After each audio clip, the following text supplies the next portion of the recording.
올여름 유독 힘드시죠? 예전에는 이 정도 더위는 그냥 넘겼는데 요즘은 조금만 밖에 있어도 지치신다면 그건 기분 탓이 아닙니다. 안녕하세요. 백세건강수첩입니다. 나이가 들면 실제로 더위에 취약해집니다. 이유는 명확해요. 첫째, 땀샘 기능이 떨어져서 체온을 내리는 능력이 약해집니다. 둘째, 갈증을 느끼는 감각 자체가 둔해져서 몸이 이미 탈수 상태인데도 목이 마르지 않습니다. 셋째, 체내 수분 비율이 젊을 때보다 낮아서 같은 양의 땀을 흘려도 훨씬 위험합니다. 여기에 고혈압약이나 당뇨약, 이뇨제를 드시고 계신다면 위험은 한 단계 더 올라갑니다. 문제는 이런 변화가 서서히 일어나서 본인은 잘 모른다는 겁니다. 작년까지는 괜찮았는데라고 생각하시는 사이에 몸의 대응 능력은 이미 달라져 있어요. 오늘은 여름철 어떻게 물을 마셔야 하는지, 냉방은 어떻게 써야 하는지, 무엇을 먹고 어떻게 움직여야 하는지, 그리고 응급 상황에서 어떻게 대처해야 하는지까지 전부 정리해드리겠습니다. 특히 후반부에 말씀드릴 혼자 계실 때 대비법은 꼭 끝까지 봐주세요. 여름에 물 이렇게 드세요. 가장 기본이면서 가장 중요한 게 수분입니다. 먼저 핵심 원칙 하나, 목이 마를 때 마시면 이미 늦습니다. 갈증은 몸에 수분이 부족해진 뒤에야 나타나는 신호인데 나이가 들수록 이 신호가 더 늦게, 더 약하게 옵니다. 그래서 목마르면 마신다는 방식으로는 여름을 나기 어렵습니다. 권장되는 방법은 시간을 정해두고 드시는 겁니다. 아침에 일어나서 한 컵, 오전에 두세 번, 점심 전후로 한 컵씩, 오후에 두세 번 이런 식으로 하루 동안 나눠서 드세요. 한 번에 200ml. 그러니까 종이컵 한 컵 정도씩이 적당합니다. 여기서 중요한 게 한꺼번에 몰아드시면 안 된다는 겁니다. 짧은 시간에 물을 많이 드시면 혈액 속 나트륨 농도가 급격히 낮아지면서 어지럼증이나 메스꺼움이 생길 수 있습니다. 땀을 많이 흘리셨다면 물만으로는 부족합니다. 땀에는 나트륨을 비롯한 전해질이 함께 빠져나가기 때문에 물만 계속 드시면 오히려 균형이 무너질 수 있어요. 이럴 때는 이온 음료를 물과 반반 섞어 드시거나 식사를 거르지 않고 챙겨 드시는 것으로 보충하시면 됩니다. 반대로 커피나 녹차, 그리고 술은 이뇨작용이 있어서 수분 보충에는 도움이 되지 않습니다. 특히 여름철 시원한 맥주는 갈증이 해소되는 느낌만 줄 뿐 실제로는 탈수를 악화시킵니다. 다만 신부전이나 신장질환이 있으시거나 이뇨제를 드시는 분들은 하루 수분량을 반드시 주치의와 정하셔야 합니다. 이 경우에는 무조건 많이 드시는 게 오히려 위험합니다. 냉방은 이렇게 쓰세요. 두 번째는 냉방 사용법입니다. 먼저 분명히 말씀드리고 싶은 게 있습니다. 전기요금이 걱정되셔서 에어컨을 참으시는 분들이 많은데 폭염 상황에서 냉방을 하지 않는 건 정말 위험합니다. 실제로 온열 질환으로 인한 사고는 밖에서보다 냉방이 안 되는 실내에서 더 많이 발생합니다. 아끼셔야 할 것과 아끼시면 안 되는 것이 있는데 이건 후자입니다. 다만 쓰는 방법은 중요합니다. 첫째, 실내외 온도차는 5도 이내로 유지하세요. 시원한 실내에 있다가 갑자기 더운 밖으로 나가면 혈관이 급격히 확장되면서 혈압이 크게 흔들릴 수 있습니다. 26도에서 28도 정도로 맞추시고 부족하면 선풍기를 함께 돌리시는 게 온도를 더 낮추는 것보다 낫습니다. 둘째, 찬바람이 몸에 직접 닿지 않게 하세요. 바람 방향을 위로 돌리시고 무릎 담요나 얇은 긴팔을 곁에 두세요. 찬바람에 오래 노출되면 관절 주변 근육이 수축하면서 어깨와 무릎 통증이 심해질 수 있습니다. 셋째, 습도 관리도 함께 하세요. 에어컨은 습도를 크게 떨어뜨려서 눈이나 목, 코의 점막을 건조하게 만듭니다. 특히 나이가 들면서 눈물 분비가 줄어든 상태라 안구 건조증이 훨씬 심해질 수 있어요. 물을 자주 드시고 인공 눈물을 쓰시는 것도 도움이 됩니다.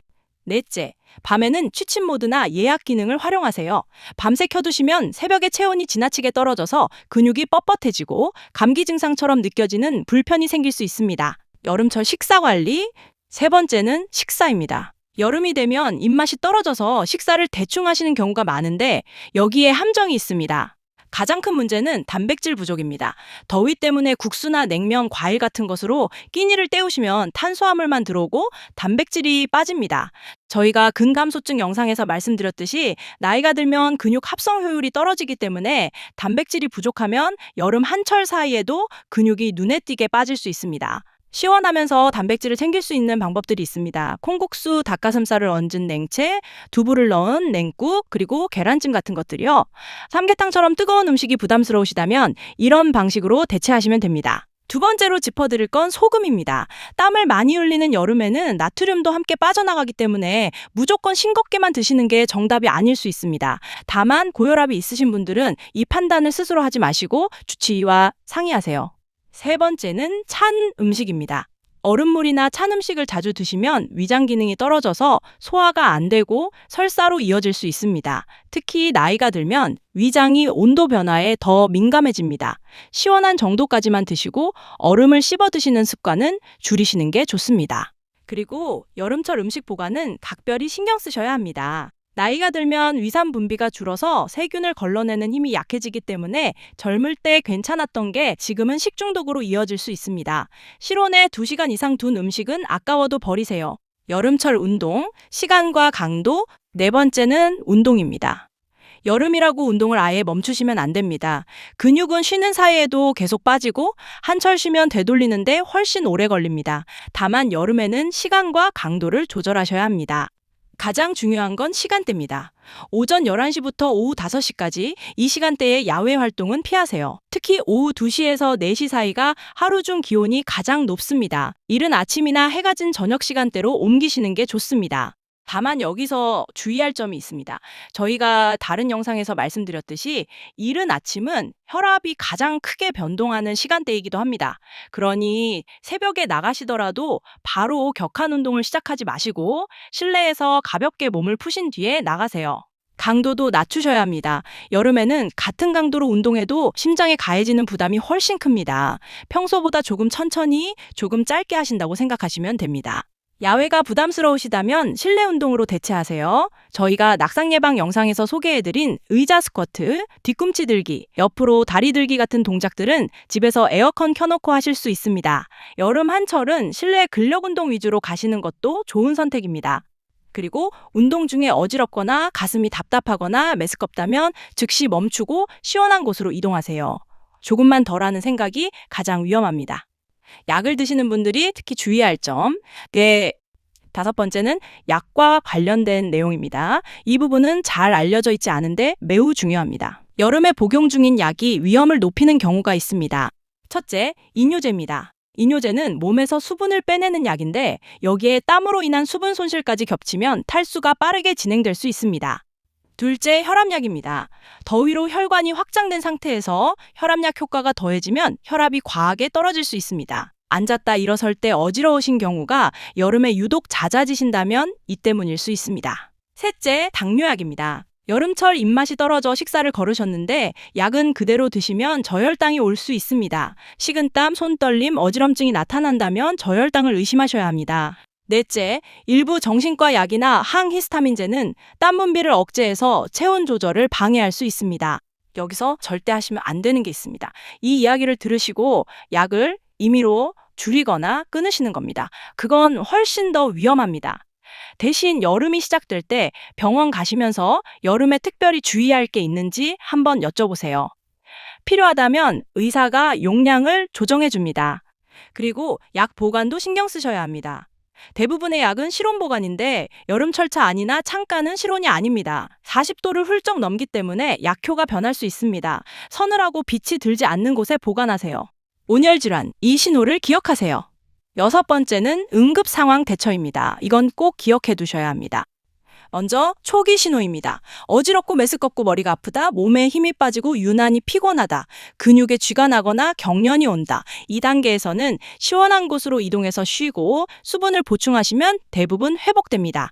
문제는 다음 단계입니다. 이 신호들이 나타나면 즉시 119에 신고하셔야 합니다. 첫째, 땀이 갑자기 멎고 피부가 뜨겁고 건조해지는 경우입니다. 이게 가장 위험한 신호예요. 몸이 체온 조절 능력을 잃었다는 뜻입니다. 더운데 땀이 안 난다면 좋아진 게 아니라 훨씬 나빠진 겁니다. 둘째, 말이 어눌해지거나 행동이 이상해지거나 의식이 흐릿해지는 경우입니다. 열이 뇌 기능에 영향을 주기 시작한 상태입니다. 셋째, 체온이 40도 가까이 올라간 경우입니다.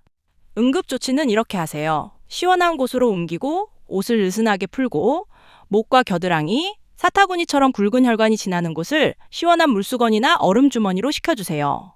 선풍기 바람을 함께 쐬어주시면 더 효과적입니다. 여기서 절대 하시면 안 되는 게 있습니다.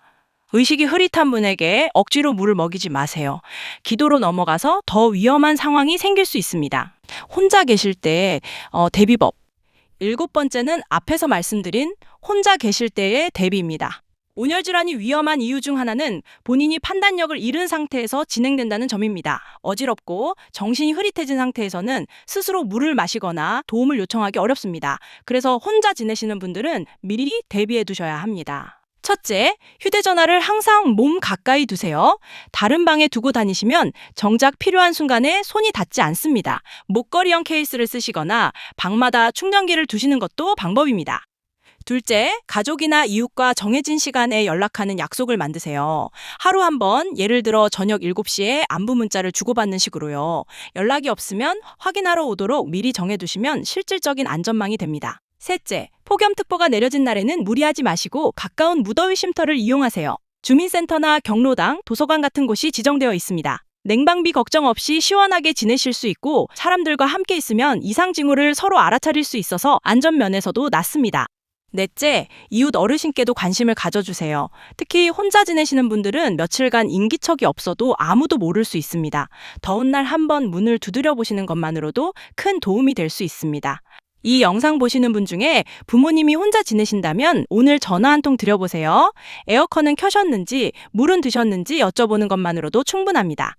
여름철 놓치기 쉬운 것들, 마지막으로 여름에 놓치기 쉬운 것들을 정리해 드릴게요. 첫째, 자외선입니다. 나이가 들수록 피부 회복력이 떨어지고 자외선은 백내장과 황반변성 위험도 높입니다. 챙이 넓은 모자와 선글라스를 챙기시고 외출 30분 전에 자외선 차단제를 바르세요. 흐린 날에도 자외선은 통과합니다. 둘째, 발 관리입니다. 특히 당뇨가 있으신 분들은 여름철 샌들이나 맨발 활동으로 상처가 생기기 쉽고 그 상처가 잘 낫지 않습니다. 매일 발을 살펴보시고 작은 상처라도 발견되면 방치하지 마세요. 셋째, 무좀과 습진입니다. 습한 여름에는 발가락 사이나 접히는 부위가 짓무르기 쉽습니다. 씻고 나서 물기를 완전히 말리시는 게 예방의 기본입니다. 넷째, 수면입니다. 열대야에 잠을 설치면 낮 동안 피로가 누적되고 저희가 수면 영상에서 말씀드렸듯이 혈압과 혈당 관리에도 영향을 줍니다. 잠들기 전 미지근한 물로 샤워하시면 체온이 떨어지면서 잠들기 수월해집니다. 다섯째, 마음 상태입니다. 더위로 외출이 줄면 사람 만나는 일도 함께 줄어듭니다. 여름 한철집에만 계시다 보면 활동량과 사회적 교류가 동시에 떨어지는데 이건 치매 예방 관점에서도 좋지 않습니다. 시원한 시간대나 실내 공간을 활용해서라도 사람 만나는 일정은 유지하세요. 오늘 내용 정리해 드릴게요. 자, 오늘은 여름철 건강관리를 정리해봤습니다. 수분 섭취법, 냉방 사용법, 식사관리, 운동시간과 강도, 약 복용 주의사항, 온열질환 응급신호, 혼자 계실 때 대비법, 그리고 놓치기 쉬운 것들까지요. 가장 중요한 3가지만 다시 말씀드릴게요. 첫째, 목마르지 않아도 시간을 정해 물을 드세요. 둘째, 에어컨은 아끼실 대상이 아닙니다. 온도 차만 조절하세요. 셋째, 땀이 먹고 피부가 뜨겁고 건조해지면 즉시 119입니다. 여름은 지나갑니다. 무리하지 마시고 이번 한철 잘 넘기시는데 집중하세요. 혹시 혼자 지내시는 부모님이나 이웃 어르신이 계시다면 이 영상 공유해 주시거나 오늘 안부 전화 한 통 드려주세요.